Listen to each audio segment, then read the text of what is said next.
The Browns defeat the Jets as Joe Flacco shows flashes of his earlier 2012 self. The Lions are in a showdown against the Cowboys in a big playoff preview matchup as we get ready for week 17, the second to last week of regular season play before the postseason. I'm Adam Wright, and you're listening to the Fumblerooski podcast.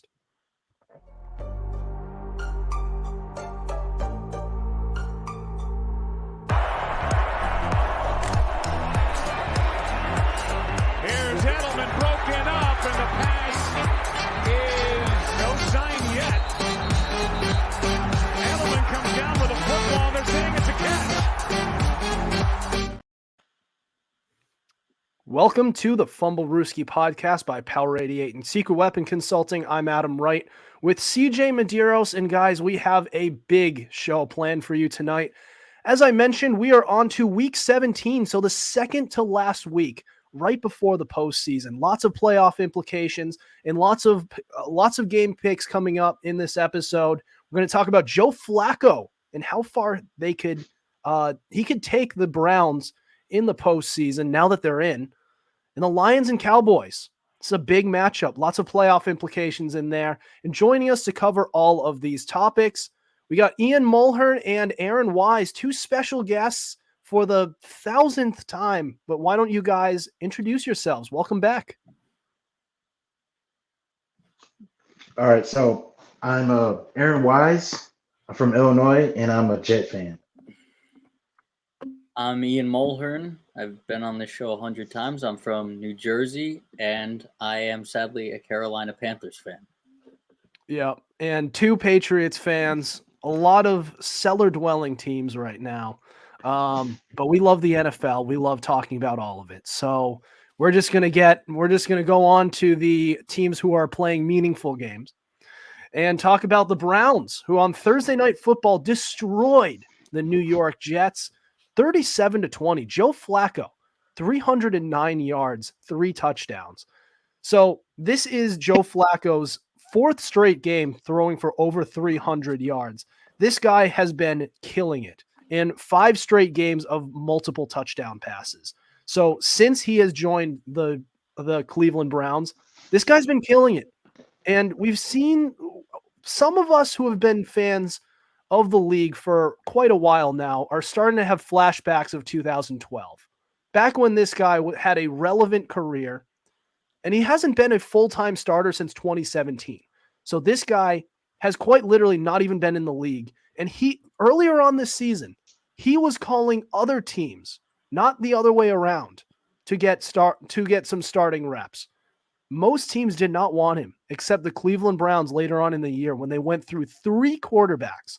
Deshaun Watson, DTR, and that other guy who's from PJ Walker, I think. PJ Walker. Yeah, name escaped me. So they went through a lot just to even consider him. But guys, my question here, I'll start with you, Ian. Where do we see Joe Flacco taking this Browns team? Realistically, well, you also have to look at how wide open the playoffs are right now. No team is looking real scary, maybe the Ravens. But I have to say, since Joe Flacco probably plays in the toughest division right now and has put up the stats he has, I have to say Joe Flacco could probably take this team, I would say, maybe to the divisional round, possibly an AFC championship. Okay. Aaron? All right, so I'm going to keep this very brief, but I think Joe Flacco is going to the Super Bowl. That's my prediction. I'm calling it. I think they're going to the Super Bowl. I'm not going to say they're going to win it. They're going to the Super Bowl. Short and sweet. Yep. Man, CJ, what do you think? The very same. I think the absolute ceiling is the ballpark of AFC Championship or Super Bowl. Not promising any wins, but there's no team in the AFC that scares me. And like Ian said, you could bring up the Ravens, but you have to remember that's a divisional thing. Divisional games are always tough. They're always trap games, but I would say the absolute ceiling for them is probably the AFC Championship. Yeah, listen, Joe Flacco, we forget how good Joe Flacco really was back in the day. This guy was a winning season machine. From the minute he entered in the league in 2008, he had 5 straight winning seasons. Then one season where he went 8-8 in 2013. Then right back to 10-6 in 2014. So that's 6 of his first 7 years in the league, where he had a winning record and most of the time actually got his team to the playoffs and even made a run. One of them, I mean, the guy has a ring.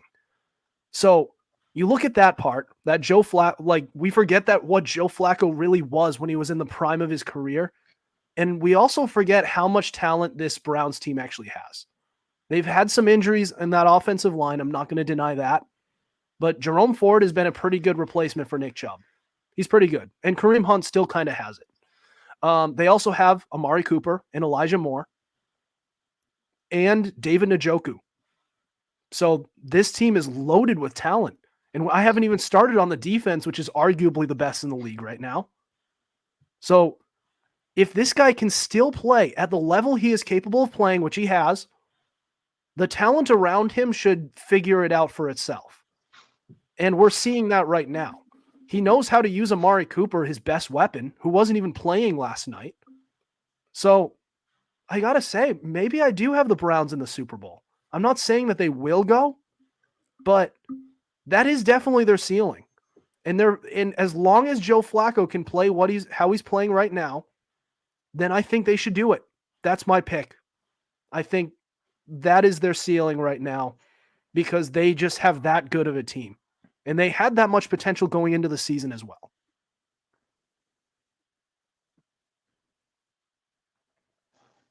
But there's one thing I got to add, okay?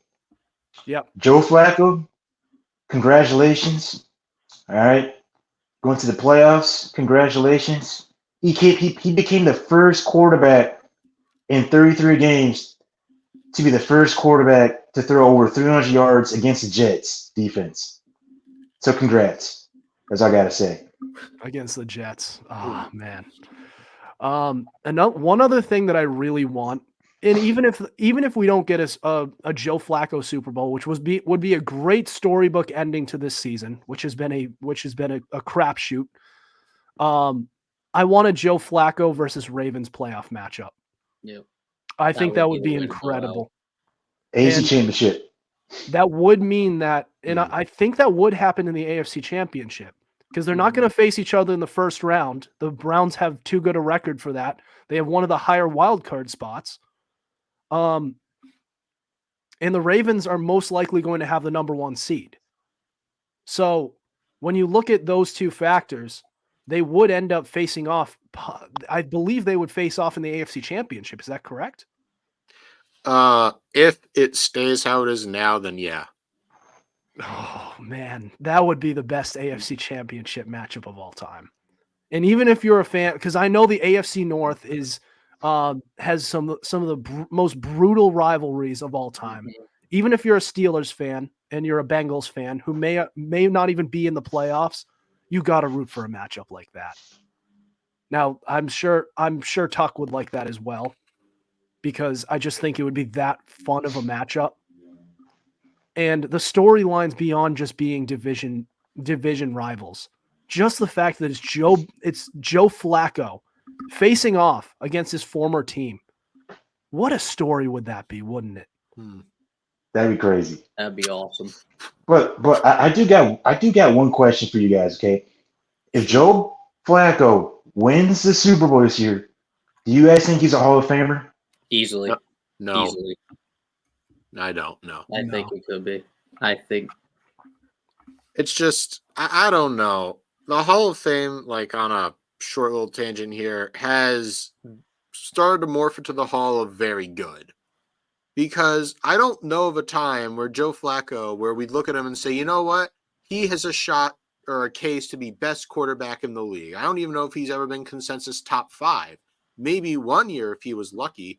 You know, he had one Super Bowl win. He's never been in the MVP conversation, never really had any big accolades. It's just like, I mean, I don't know, because I feel like there's got to be like a lot more to your resume than just rings.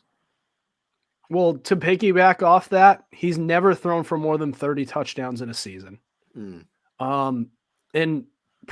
just about every single season from 2008 all the way until 2017, he has double-digit interceptions. That is true. really bad. And one of them, he didn't even start a full season. He went 3-7. So he started 10 games. He still had 12 picks. All that, and on top of that as well, he has only one season where he eclipsed 4K yards. Okay, if we're talking picks, I mean, Brett Favre threw a lot of picks, but the man's also a legend himself. So, I mean, Yeah, but doesn't he have like an MVP though? And like other accolades? Yeah. And on top of that, he has a bunch of records. Yeah, he has a bunch of records. On top of that, like in those seasons where Brett Favre threw a million picks, he was also throwing for 1 million touchdowns and 1 million yards. So he was just that type of quarterback where you're slinging the ball all over the field, but the interceptions are tolerable if you're getting the yards and touchdowns. Okay, I see. Oh no, that's really depends how you look at it. Yeah, because honestly, for me though, I think I know a lot of people. I know this is a big debate too, but I don't know. I have a good feeling that Eli is going to get in the Hall of Fame just because he's Peyton's brother, and he won 2 Super Bowls, and he's like what top 10 in passing yards. And I forgot there was one other stat I can't exactly remember, but he's very average. Yeah. Statistically, he may not get it. Like statistically, he may not get it, but in terms of accolades, yeah, that's what I'm saying. Statistically, no. But if you look at his accolades, this guy already has a Super Bowl victory and an MVP, like Super Bowl MVP. I was going to say, I thought you meant league. I was saying, no, he does not. And also, let's say theoretically, if they win the Super Bowl this year and he wins Super Bowl MVP, isn't that kind of the same case that Eli Manning has? That he may not have the Eli Manning is statistically better. He may be statistically better, but it's the accolades that are putting Eli Manning in the Hall of Fame conversation. In the same way that that's the thing. We've lowered our this is a whole separate issue, but we've lowered our standards for the Hall of Fame, and what it's doing is frankly abhorrent. I might agree with that. And what I'm saying is there are other people like Phillip Rivers that shouldn't be in the Hall of Fame either. It's just well, Joe Flacco was actually Super Bowl MVP very different than what will happen. And Phillip Rivers and Eli Manning might end up in the Hall of Fame. No, they will, and they should. If they do, then Joe Flacco belongs in that conversation as well. That's all I'm saying. Oh, okay. Yeah, but this isn't a Joe Flacco thing. It's about a standards thing at this point. I agree. It's like, why are we mainstreaming delusion? I guess is just my question. I mean, look, I know not every quarterback's going to go out there and be Tom Brady and be Joe Montana and be Peyton Manning, but you could at least get the Joe Burrows or the Josh Allens or the Ben Roethlisbergers. Yeah, Roethlisberger, I mean, at least at one point was a consensus top 5 because when you look at stats, how much of that is because you played a long time versus how much of that was when you were really good? Okay. There's also Brett Favre. Brett Favre is a Hall of Famer, but he's got the accolades of the stats to back it up. Right. So like you still need I agree with you. I think we agree on a lot more than we think we do. Happens a lot. It does happen a lot. We debate on something that we already agree on. Yeah. I'm just saying, like, if we're going on the standards that are happening today, with Phillip Rivers and Eli Manning being in the conversation, then if Joe Flacco wins a Super Bowl and a Super Bowl MVP at age, is it 38 or 39? I think he's 39.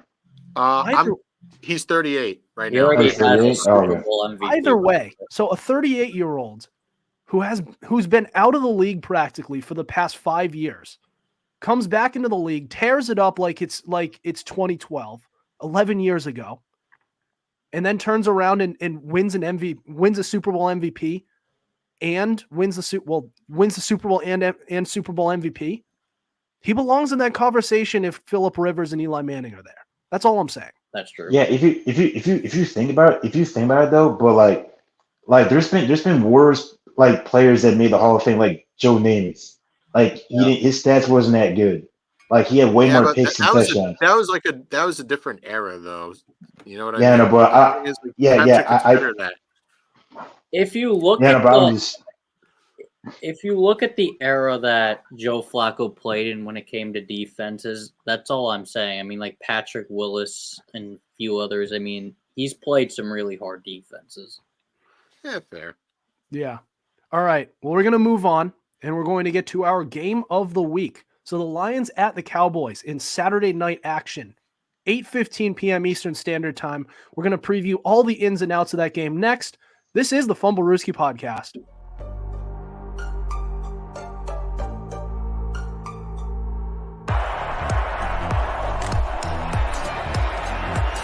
Here's Edelman broken up, and the pass is no sign yet. Edelman comes down with a football. They're saying it's a catch. This is caught. Diggs! Sideline! Touchdown! Unbelievable! Swings it way down the field to Watkins. Sammy Watkins for the touchdown.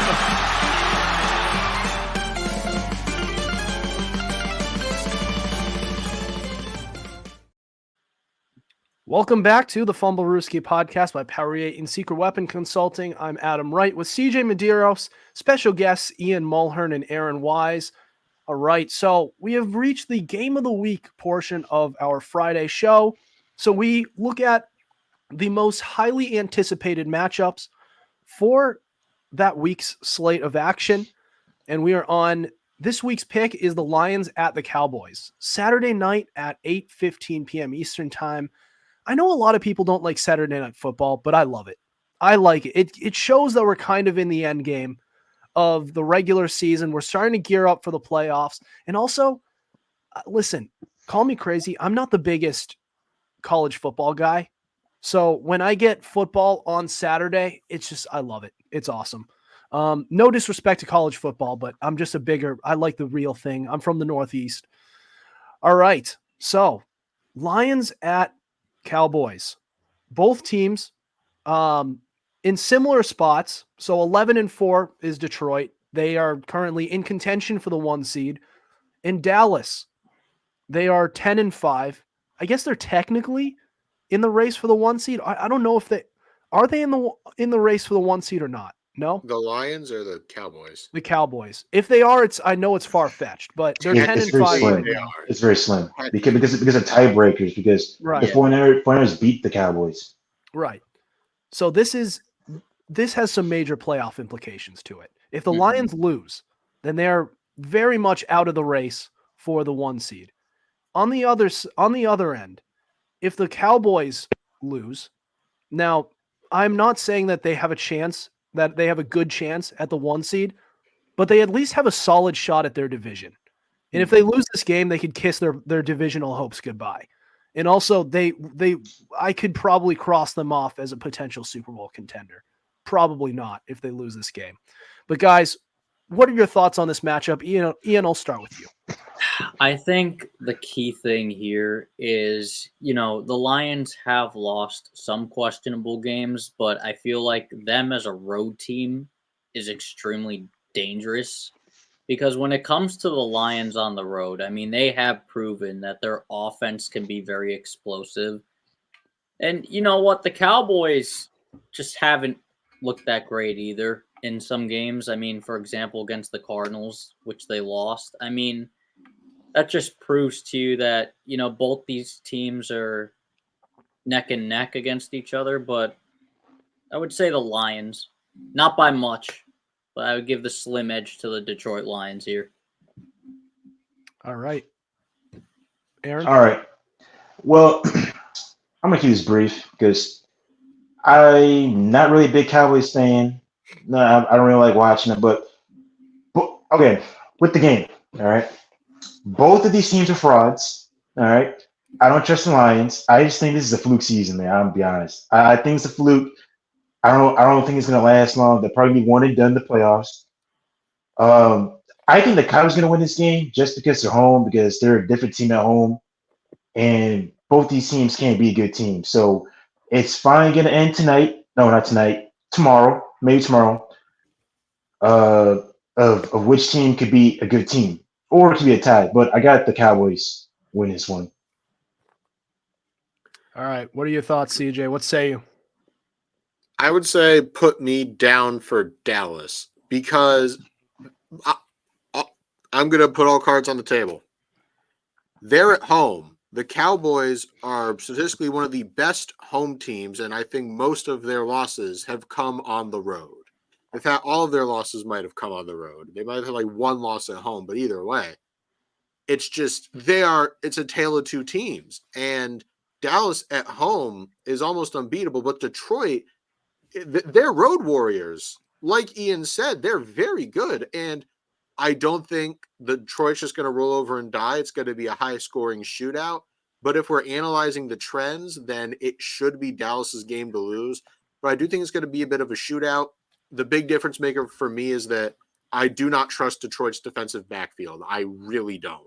Their defensive backfield has been gashed repeatedly. And let's just say somehow, some way you lock up CeeDee Lamb, well, you also have to deal with Brandon Cooks. So give me I say probably the Cowboys, but by a score. All right. So it's 2-1 right now in favor of Dallas. And I hold the tiebreaker or the one that will tie. I'm usually the one who likes to tie just for the sake of doing it. So just for argument's sake, but I can't bring myself to go against the Cowboys. The Cowboys are one of the best home teams in football right now. On the road is a very different story.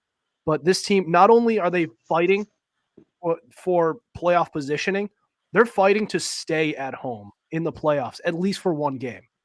And if they lose this game, then their road to the Super Bowl for them will go on the road, which are not good odds for this Cowboys team. Put me down for the Cowboys. They just have so much more offensive firepower than the Lions do. The Lions play a little more mistake-free at the best, but I think the Cowboys, with CeeDee Lamb especially, that fella is unstoppable this year. You talk about a guy who, since he's entered this league, every single year he's been in the NFL, this guy has gotten better and better and better, statistically and by the eye test. And we're going to see that, especially with the mismatch that is this Lions secondary against CeeDee Lamb. I think it's going there. I think the Cowboys are going to put on a clinic. The Lions will make it somewhat close. They always, most of the time, unless there's a couple other matchups, they're going to make it somewhat close. But the Cowboys are just, I think, the better team at home. So give me the Cowboys. Oh yeah, I got one thing to say real quick about the game. Yeah, the Cowboys game will be a blowout. Cowboys gonna blow them out. The Cowboys are going to blow them out. Yeah, I can see that happening. I don't see this game being that close because the Cowboys are they're a complete different team at home, and the Lions defense, they can't stop nobody. So I think it's gonna be a blowout. I think it'll be a 20-point game. Entering the fourth quarter, back was coming in. Yep. That's my prediction. I think it really depends on the game. If it's really close and the Lions are up, I would not count out Dak Prescott throwing an interception. Oh, he definitely will. Oh yeah. I mean, all over that was the thing last week against the Vikings. Dallas has to go ahead by a lot. Like Aaron said, you got to put them away, because if you put them in a close game and they're up, give me Detroit. Here's my problem with Detroit. It's that and I hope everyone knows there's no bias here, because Detroit was my preseason Super Bowl pick in the NFC. And I'm very disappointed by the way they've played this year. Yes, they're 11-4. Yes, they are having one of the best years they've had in their franchise history. But giving it the eye test, this team does not look like a Super Bowl team. They just don't. I thought Jared Goff would be better. And I thought Jameson Williams was going to have a much more impactful season than he has. We've hardly felt his presence. Sam Laporta has been a pleasant surprise. But at the same time, I also thought, I mean, Amon-Ra St. Brown has been what we've expected from him. He hasn't been electric, but he also hasn't been bad. So he's been a solid wide receiver 1. And their defense is not nearly what it should be. I know they've had some injuries in the secondary, but God, is that secondary bad. Their front 7 is solid. I still like their front 7. Aiden Hutchinson is pretty good. Their offensive line is solid as well. Not as good as it should be, but everything about this Lions team is good. We all thought they would be good. I just thought they'd be better. They are such a disappointment. And it kind of reminds me of this whole NFL season as a whole. It's been fine. It's been an okay season. You know, the playoffs are wide open in both conferences, but it just feels disappointing. It should be better than it has been. And it's kind of been the same thing with this Lions team. The Lions are supposed to be better than they are. And if they were as good as I thought they would be during the preseason, I would have the Lions going on the road and winning. Only problem is I just don't trust Jared Goff anymore. I'm lumping him in the same breath as Kirk Cousins and Tua Tagovailoa. How about Derek Carr? Derek Carr, yeah. Derek Carr's a tier below. Yeah. Yeah. Unless the year is 2016, write Derek Carr off. Like, I don't know what 2016 was. I loved Carr that year. He has not been the same since. Yeah, he has not been anywhere near that. Michael Crabtree having one of his best years ever. Amari Cooper looking like his Amari Cooper self. Man. Oh. And Latavius Murray having a career year, like that too. Yeah. Defense with David Amerson and Khalil Mack, man, like and also like Latavius Murray.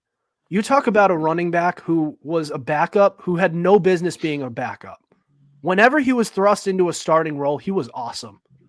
But the problem is no one ever trusted him in a starting role consistently. He went to the Vikings. He was a backup to Dalvin Cook, rightfully so. But Latavius Murray deserves a starting role. And then Dalvin Cook gets hurt. Jerick McKinnon takes the starting role. He goes to the Saints. He's a backup to Alvin Kamara and Mark Ingram. It's like everywhere he went, this guy never got the shot. And that now his career is past its prime. It's past its prime. And oh man, I loved Latavius Murray. If you can't tell, he was on my fantasy team in 2016. So, all right. So we're going to move on. We're going to get to the 1 p.m. games for week 17. So we have leaked the week 17 game script. Make sure you pay attention, take notes, because we're not going to tell you this stuff twice. That's next. This is the Fumblerooski podcast.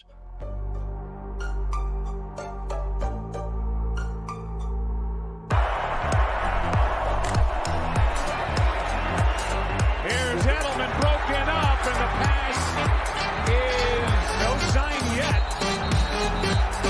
Edelman comes down with a football. They're saying it's a catch. This is caught. Diggs! Sideline! Touchdown! Unbelievable! Swings it way down the field to Watkins. Sammy Watkins for the touchdown!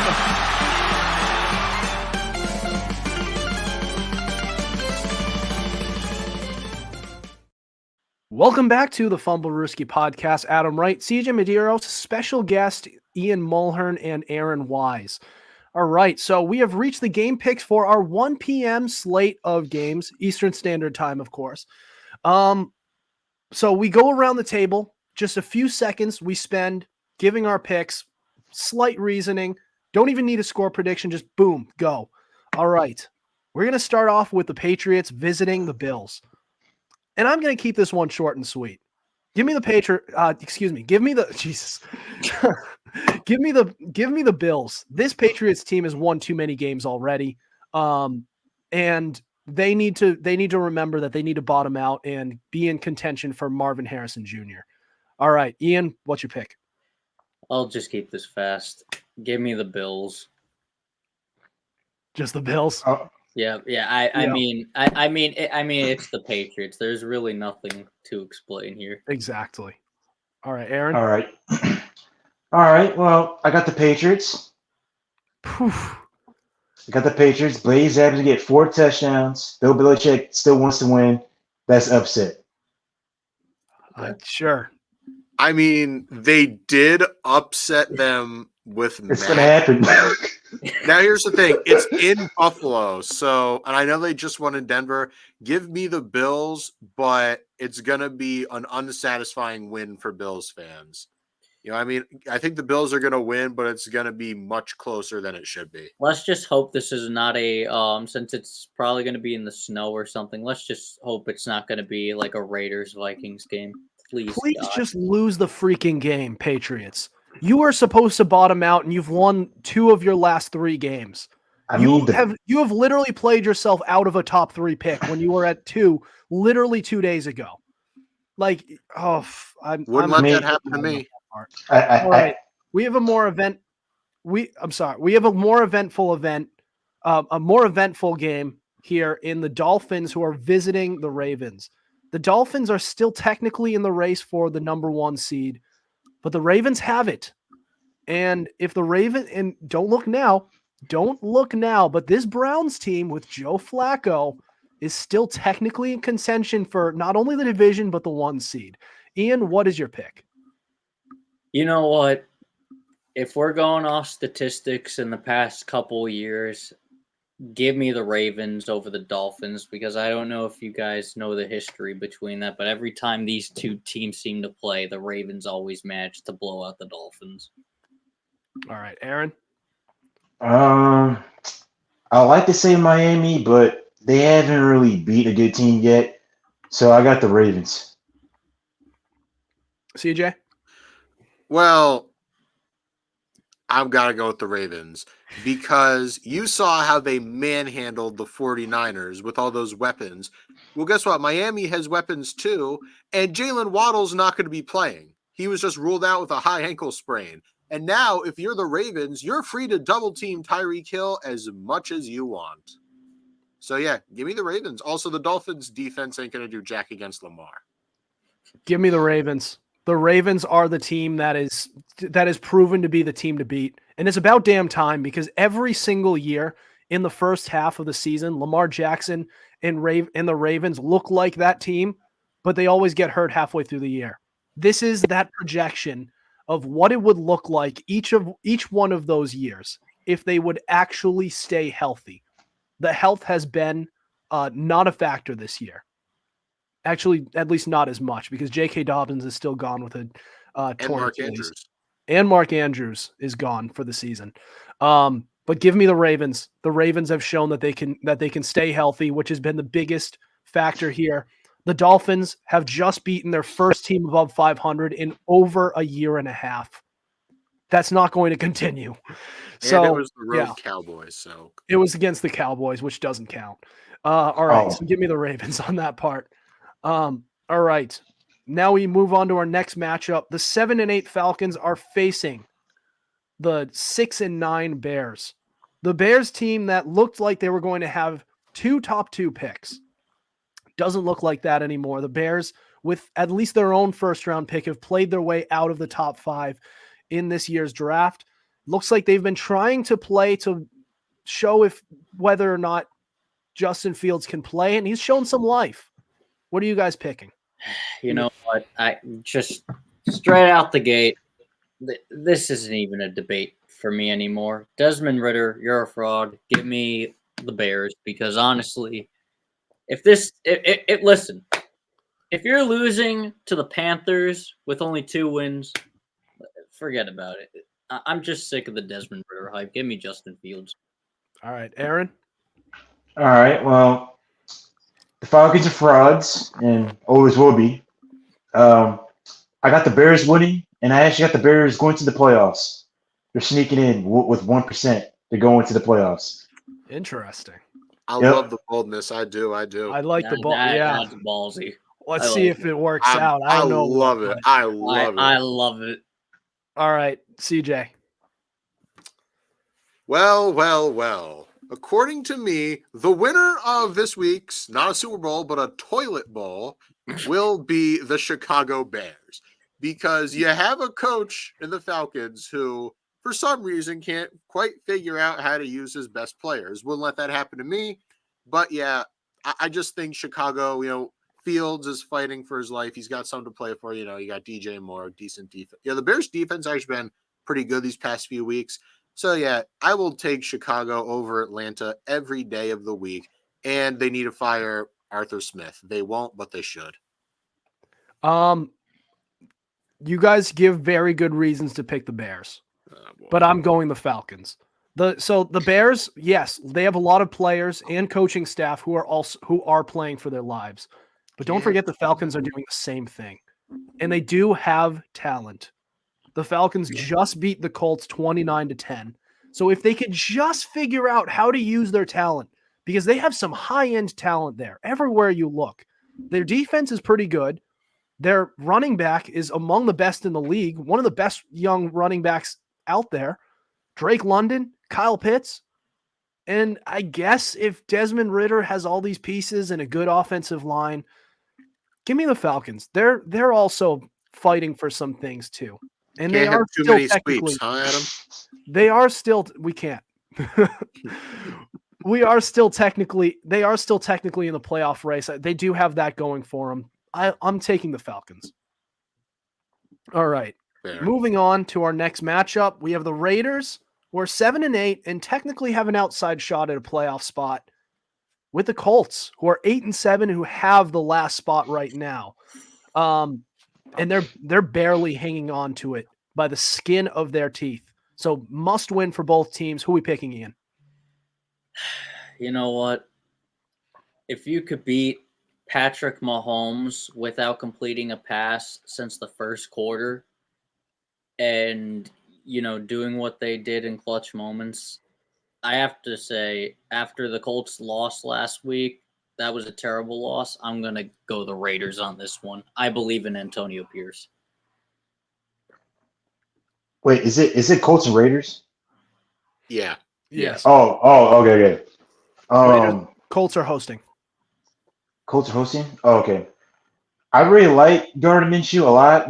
He's a really good backup quarterback anyways. He's that fiery, but I need the Raiders to win so they can knock out the Chiefs out of the playoffs. So go Raiders. Okay. This is another one that's just gonna be something. However, I know the opposite's gonna happen, but I'm leaning Indy.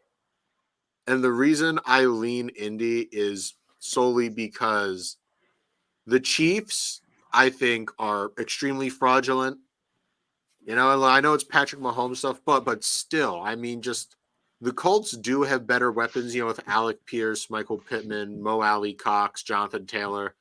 So that's going to be a little bit tougher. And I think Gardner Minshew doesn't have the I must force all the throws mentality that Mahomes does. So, yeah. And also, I don't know if you can catch lightning in a bottle twice, but give me the Colts scraping it out in an ugly game. Yeah, give me the Colts. Michael Pittman is back, and I don't think what happened against the Falcons is going to happen again against the Raiders. Raiders have a significantly worse defense. It's a defense that's held its own. It's been better than we thought it would, but I think the Colts are barely hanging on to that spot, and I think they're going. This last week was a wake-up call for them, and so for that reason, give me the Colts. I think they win this game and they stay in the playoff hunt. All right, we move on to the Panthers at the Jaguars. Pretty close matchup, if you ask me. The 2-13 Panthers, who have literally nothing to play for, and the Jaguars, who are 8-7, who are trying to hang on to that division lead, which is waning ever so much more by the week to the Texans. Ian, what's your pick? I know someone who's a Jaguars fan who will probably call me out for this, but you know what? Give me, I hate to say this, give me Jacksonville, because you know what? The Panthers have been worse than a Burger King drive-thru in Virginia. Jesus. They just can't. They're just that bad. All right, Aaron. All right, so honestly, I don't know who's going to start at quarter for the Jaguars this week, but I don't think it's going to matter because apparently Trevor Lawrence has like a shoulder problem. And he's out, by the And- way. He was just Oh, ruled out. Oh, he's out.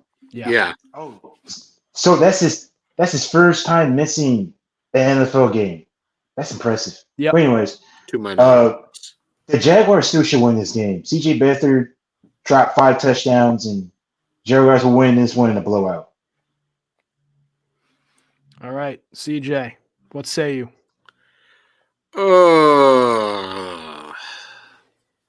I swear to God, Ian, if the Panthers pull this out, I'm going to lose it. It should be Jacksonville. Even without Lawrence, they just have a better roster. But I think Jacksonville's going to win. But oh my God, it will not be a convincing win. They're probably gonna get like a last-second field goal to win, probably like 13-10. And look, and I know they just dropped a whole bunch of points on the Packers, but keep in mind, Vanilla Joe Barry was the defensive coordinator for Green Bay. So I feel like they get a mulligan on that one, respectfully. CJ Beathard is still just good enough to win them games, and he's going to end up being their starting quarterback. I don't think it's going to be a convincing win, but it doesn't have to when you have your backup in there. I don't think this is Jacksonville's year to win the Super Bowl, although I had this team in the AFC Championship before the team started. Another team that is very disappointing this year. Yeah, give me the Jaguars. They're going to win, but not in convincing fashion. All right. Moving on to the next matchup, we have an intra-division game. The Titans at 5-10 taking on the Texans in Houston. They are 8-7. They are still in contention for not only a playoff spot, also the division. So, Ian, what's your pick? You know what? I would say CJ Stroud has a lot to prove ever since he got concussed against the Jets. So, you know what? Give me the Texans because you know what? Will Mayonnaise Levis or whoever's starting for the Titans, because you never know who's starting for them. Their quarterback room is like a pitching rotation. So just give me the Texans. All right, Aaron. Okay, so this game is probably one of the most boringest game of Sunday. It's probably the Texans. There's not really a lot to talk about. Like Texans should win. If they lose, they deserve to miss the playoffs. Period. That's it. All right. CJ? Do the Texans have CJ Stroud? Has it been confirmed? Yes. CJ Stroud's back. Then I'm leaning Texans. I believe they'll have Nico Collins as well. Tank Dell's out, so it's going to be tough, but I don't know. Ryan Tannehill is just about cooked. And Derrick Henry's in a bit of a down year, so give me Houston. CJ Stroud is back, but the Texans have been slammed by the injury bug in the second half of this year, which is really sad because if they didn't, they could have easily won 11 games this year. Still, give me the Texans. Texans win this game in convincing fashion. May not be a blowout, but it'll be good enough for the Texans to stay in the playoff race. And this is a Texans team I do believe deserves the playoffs because they've played very well this year. All right, moving on, we have the Rams taking on the Giants. So the Rams will be visiting New York. They are 8-7. If the playoffs started today, please, football gods, let this happen. If the playoffs started today, the Rams would be visiting Detroit with Matthew Stafford in a rematch, in a revenge game in the playoffs against the Lions. What a story that would be. But Ian, what's your pick here? You know what? I just give me the Rams. I mean, look, the Giants quarterback situation and the Giants as a whole, there's not much to talk about. They're atrocious. All right, Aaron? I got the Giants win this game. Upset. Really? Yeah, I got oldest games possible, right? It's gonna be Any given nasty. Sunday. It's gonna be ugly. And if you think about it, the Giants almost beat Philly. If Tyrod would have played the whole game, they honestly probably could have been Jalen Hurts. So if you could also beat the Eagles, you could beat the Rams. So I got the Giants. Damn, And that coach is fiery. you know he's going to show up. And the reason why I also picked the Giants because this will help the Bears get in. Okay. Yep. The Yeah. Bears are going to the playoffs. The Patriots are pulling the upset. The Giants are pulling the upset. All I bold love the boldness. all bold I predictions love the from Aaron. boldness today. All right. I mean, if He's you keep bolder than taking me. shots, you're going to hit on one of them. All right, CJ, what's your pick? Huh. I got to go Rams. Just the firepower on offense they have. I mean, sure, Stafford's not in his 2022 or whatever, like he last won the Super Bowl self. 21, yeah. 21. Thank you. You're very generous. But with Puka Nacua, Cooper Kupp, and the emerging Kyron Williams, I don't know if the Giants can answer all that. I mean, their offense does seem to be clicking at some point, but for me, it's too little too late. Give me the Rams. The Rams have won 5 of their last 6 games, and the one game they lost was on a kick return in overtime against the best team in football in the Ravens. Give me the Rams. I don't think a team like the Giants is going to stand in their way.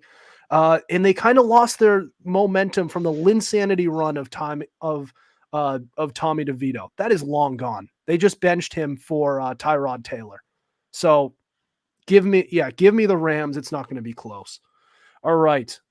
Our next matchup, we got the Cardinals visiting the Eagles. Cardinals 3-12. They currently hold the number 2 overall pick. And the Eagles 11-4. They are still in contention for the number 1 seed. What are we picking? You know what? This is a huge matchup for the Eagles because, like I mentioned earlier, the Cowboys lost to the Cardinals. So if the Eagles do win this game, they'll have a head-to-head win over the Cardinals. So give me the Eagles on this. Aaron? Wait, so the game's in Philly, right? Game's in Philly, yes. Oh, okay.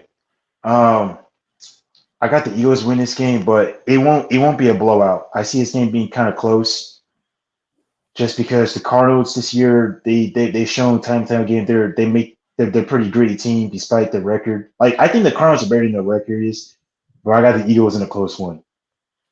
All right. CJ? The Cardinals are a weird team. It seems like they can play up to any team, but at the end of the day, I just think Philly's going to want it a little bit more because they've been reeling from a few lackluster performances. Give me Philly, not too complicated. Yeah, give me the Eagles. This isn't really a complicated matchup. I know the Cardinals have a tendency to make games close. I wish they could play their way out of the number 2 overall pick. It would help the Patriots, who keep on winning games when they shouldn't be. But the Eagles they just have too much to play for right now. So yeah, Eagles are an easy pick. All right. Our next 1:00 game, Saints at Buccaneers. This one has some major playoff implications because whoever wins this division is going to the playoffs and hosting a playoff game.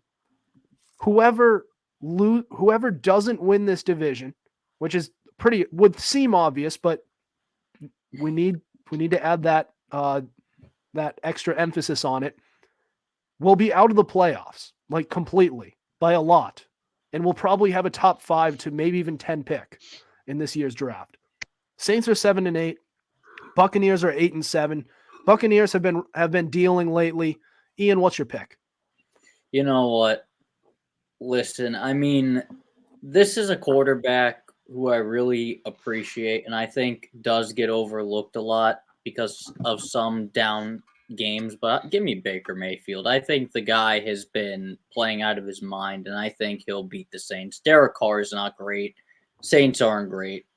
Give me Tampa Bay. All right, Aaron? Well, Derek Carr is a bum.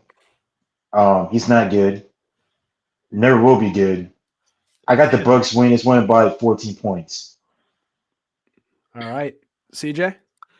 Give me Tampa Bay. I am no longer afraid of the Raiders. They are just they're just a or that's what I meant. Yeah, the Saints. Sorry, Derek Carr. You know what I mean? I'm not used to it. So now let me tell you something about the Saints. I'm not afraid of them. They are literally just a Frankenstein's monster of just names that are just cobbled together. You know what I mean? Yeah, I got Derek Carr, Chris Olave, Marshawn Lattimore. None of that. None of that. I'm sorry. Baker Mayfield has been going on a tear these past few weeks, and I'm here for it. I mean, he wants to prove the doubters wrong, and he's fighting for his life. Man, just give me the Bucks. Yeah, this would usually be a game where I would swing the other way when other people are heavily going towards one team, but I still have to go the Buccaneers. The Saints are reeling, and they just don't look like the type of team that can get themselves into the playoffs. And the Buccaneers have been playing very good football lately. Give me the Bucs. And Baker Mayfield, congratulations to Baker for saving his career around this time last year. Because without that run with the Rams, he doesn't get another contract, and he's probably out of the league. And now he's with the Buccaneers and actually playing very, very well yet again. So give me the Bucs. All right, our next matchup, we got 49ers at Commanders. 49ers at 11-4. The Commanders, the opposite, at 4-11. They continue to lose games so much at such a rate that they now own the number 3 overall pick. What are we picking? This is our last 1:00 game. Give me San Fran. I mean, there's nothing to explain here. Yeah. Aaron? 49ers. That's it. CJ? 49ers have a lot to prove, and you know what I mean? After getting manhandled by Baltimore. And what's this? You're now up against the worst defense in the league. When they don't even have Jacoby Brissett, they're led by Diet Baker Mayfield, Sam Howell, a.k.a. Faker Mayfield. So obviously you got to give me the Niners on that one. Yeah, give me the Niners. This is about as much of a mismatch as we can get. Yeah, so we're gonna sweep on that one. There's no way I could swing the other way on that one. I like to go a different way if you can make a case in some scenarios. That one there's no case you can make unless Sam Howell sometimes does make games when they shouldn't be. So we'll see, but no. Give me the Niners. All right, next we're gonna have the 4 p.m. Eastern time and primetime games. That's next. You're listening to the Fumblerooski podcast.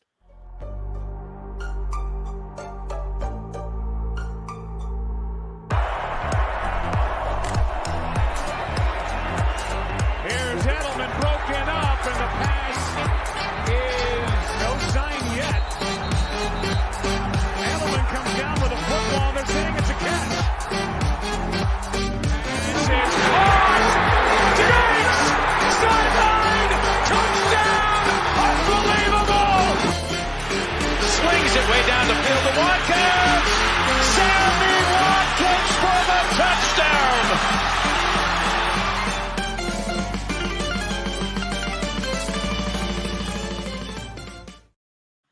Welcome back to the Fumblerooski podcast. Adam Wright, CJ Medeiros, special guests Ian Mulhearne and Aaron Wise.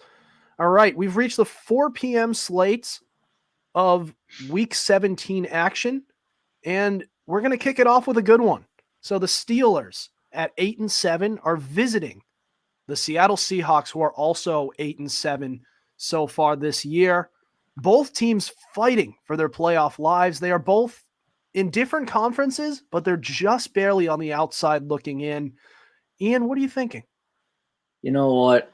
I mean, it's Mason Rudolph starting, by the way. I think it's Mason Rudolph. Well, you know what? You got Seattle. Is Geno Smith starting for Seattle, or is it still Drew Lock? They're still going Geno Smith. Okay. You know, this isn't like a legendary matchup, but I mean, I would say I just think defense as a whole, just give me Pittsburgh. Not by much in a close game. All right, Aaron. I think Pittsburgh's going to win this game because Mike Tomlin he's one win away of clinching a winning season, and he's going to do it again. And I see his game close and boring. Yeah, that's all I got to say. Fair enough. CJ. Oh God, this game is just gonna be terrible to get through. So it's in Seattle, which I think does tilt it in their favor, but I am interested to see if Mason Rudolph can keep going. But you know what? Give me Pittsburgh. It's gonna be an ugly game, but Pittsburgh's probably gonna win by like a field goal, or it's gonna be like a one-score game. But I do like that defense, and if they can dice up the Bengals with Jake Browning going on a wee bit of an insanity run, then I don't know, because Seattle just doesn't do it for me. Heck, they almost lost to the Titans of all teams. Give me Seattle.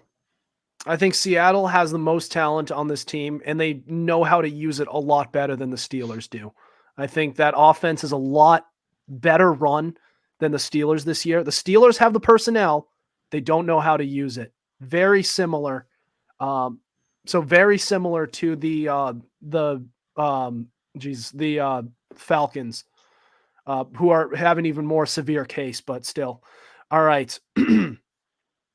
Our next matchup is the Bengals visiting the Chiefs. This is a game where if we looked at this game during the preseason, this would be the matchup of the week over the Cowboys and the Lions. Unfortunately, the Bengals, even when they had Joe Burrow, he was playing hurt.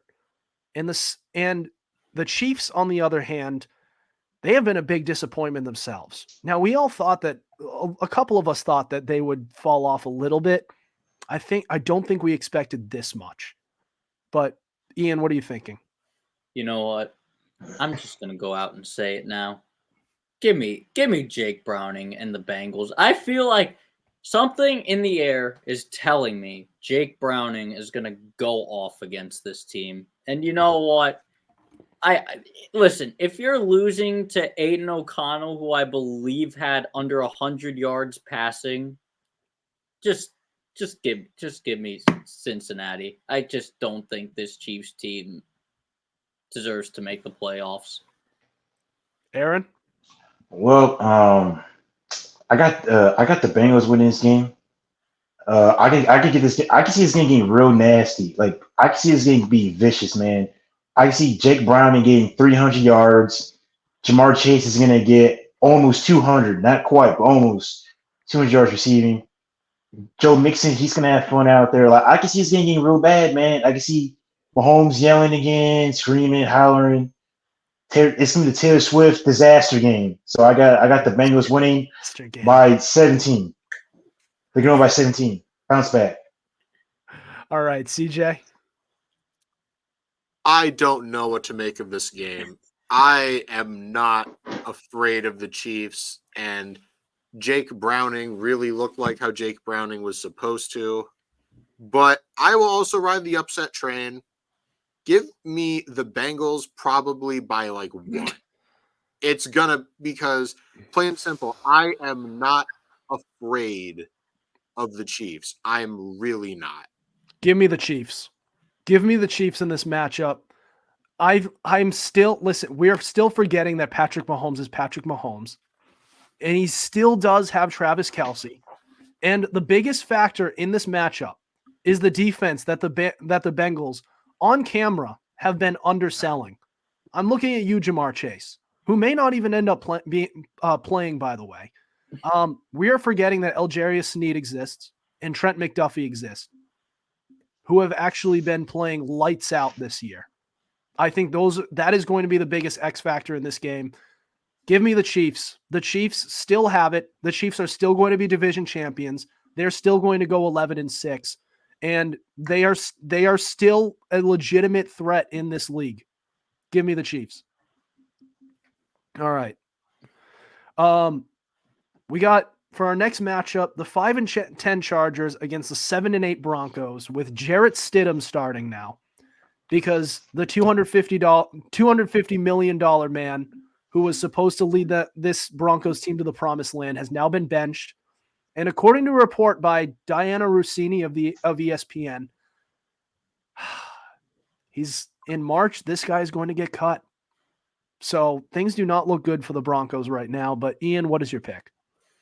You know what? As a person who has met Jarrett Stidham in person, this guy like you even saw him last year, 2 years ago with the Raiders put up that was like over 300 yards or something ridiculous. He is capable of destroying teams. And you know what? It's the Chargers.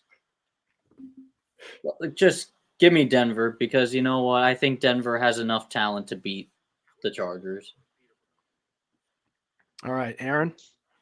I got Denver winning this game because they got something to play for the division and hope maybe a playoff spot. I don't know, but the Chargers, man, they just want the season to be over with, which I don't blame them. I think Bill Belichick's probably gonna head down there next year. But yeah, I got the Broncos winning this game, probably about 10 points. The Chargers, not Chargers, Broncos. My bad, Broncos. Broncos. Okay. Yeah, my bad. CJ.